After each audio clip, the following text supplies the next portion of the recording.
రాజమౌళి గారు, మీకు ఇబ్బంది కలిగింది, మీ వీడియో రకరకాల చోట్లకి ఏదో ఇబ్బంది ఉండగలిగి మీరు రిలీజ్ చేయలేకపోయారు.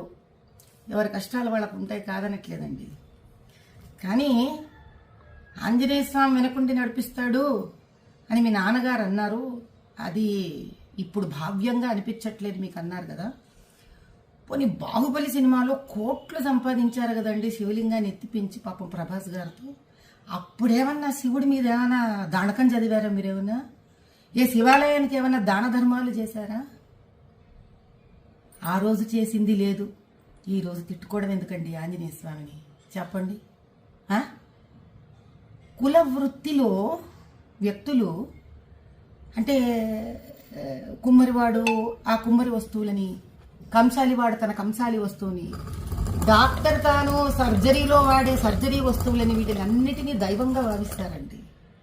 భగవంతుడు డబ్బు సంపాదనకి వాడుకోండి, కాదనట్లేదు. కనీసం డబ్బు సంపాదనకి ఉపయోగపడ్డాడు భగవంతుడు అని ఆయన పట్ల ఒక గౌరవం ఉంచడం మీలాంటి వాళ్ళకి, మాలాంటి వాళ్ళకి, మనందరికీ సామాజిక స్ఫూర్తిగా ఉండాలి.